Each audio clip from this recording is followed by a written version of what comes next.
یہ واقعہ شام کے شہر دمشق میں ہوا۔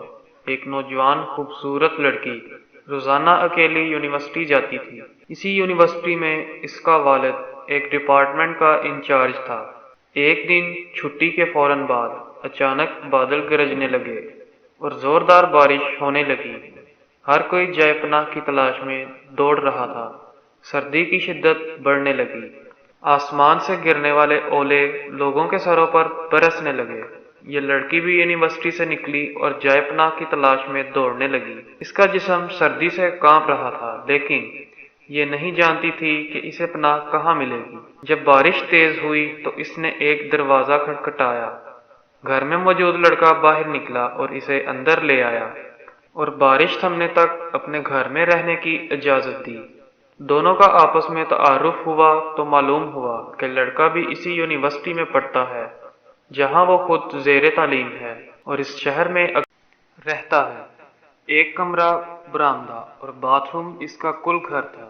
نوجوان نے اسے کمرے میں آرام کرنے کو کہا اور اس کے پاس ہیٹر رکھ دیا اور کہا کہ کمرہ جب گرم ہو جائے گا تو وہ ہیٹر نکال لے گا۔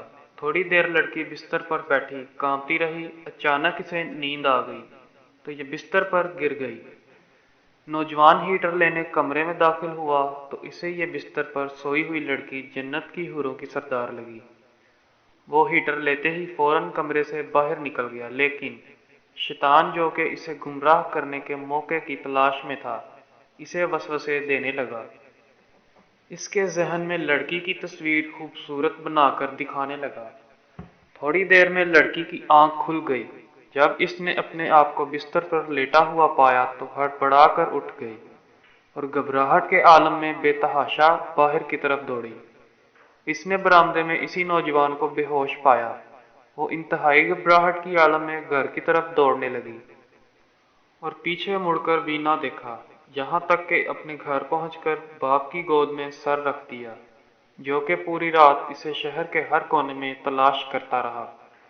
اس نے اپنے باپ کو تمام واقعات منو ان سنا دیے اور اسے قسم کھا کر کہا کہ میں نہیں جانتی جس عرصہ میری آنکھ لگی، کیا ہوا میرے ساتھ، کیا کیا گیا، کچھ نہیں پتا۔ اس کا باپ انتہائی غصے کے عالم میں اٹھا اور یونیورسٹی پہنچ کر اس دن غیر حاضر ہونے والے طلباء کے بارے میں پوچھا تو پتہ لگا کہ ایک لڑکا شہر سے باہر گیا ہے اور ایک بیمار ہے، ہسپتال میں داخل ہے۔ باپ ہسپتال پہنچا تاکہ اس نوجوان کو تلاش کرے اور اس سے اپنی بیٹی کا انتقام لے۔ ہسپتال میں اس کی تلاش کے بعد جب اس کے کمرے میں پہنچا تو اسے اس حالت میں پایا کہ اس کی دونوں ہاتھوں کی انگلیاں پٹیوں سے بندھی ہوئی تھیں۔ اس نے ڈاکٹر سے اس مریض کے بارے میں پوچھا تو ڈاکٹر نے بتایا جب یہ ہمارے پاس لایا گیا تو اس کے دونوں ہاتھ جلے ہوئے تھے۔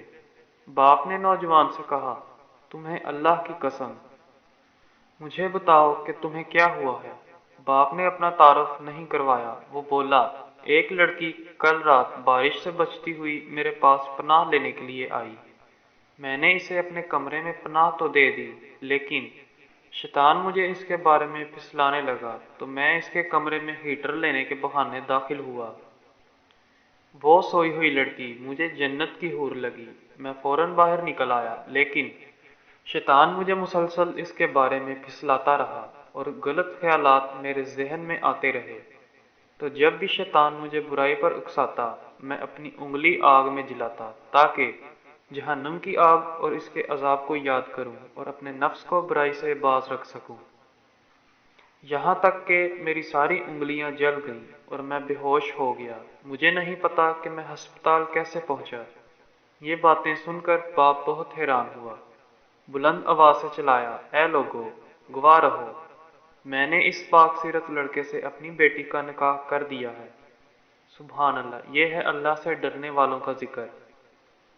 اگر اللہ کا خوف نہ ہوتا تو اس لڑکی کی عزت محفوظ نہ رہ سکتی تھی۔ جو بھی لڑکا یا لڑکی غلط تعلقات قائم کرتے ہیں یا غیر شرعی دوستیاں یا محبتیں کرتے ہیں تو وہ اپنے اس برے فعل کو چھپانے کی حتی المکان کوشش کرتے ہیں۔ وہ چاہتے ہیں کہ والدین ان کے ان کاموں سے بے خبر رہیں، حالانکہ وہ یہ نہیں جانتے اللہ پاک ان کے ہر فعل سے باخبر ہے، پھر بھی ان کے دل میں اللہ کا خوف پیدا نہیں ہوتا۔ ایسا کیوں ہے؟ کیونکہ والدین بچپن سے ان کے دل و دماغ میں اللہ کے خوف کے بجائے اپنا ذاتی خوف، رعب اور دبدبہ، سزا کا ڈر ہی بٹھایا ہے۔ اسی لیے آج وہ اللہ سے بے پرواہ ہو کر والدین سے چھپ کر گناہوں کا ارتکاب کرتے ہیں۔ اور ایسے بھی والدین ہیں جنہوں نے اپنی اولاد کی تربیت خوف خدا پر کی، تو ان کی اولاد نے بھی ہمیشہ برائیوں سے اپنے آپ کو باز رکھا۔ جزاک اللہ۔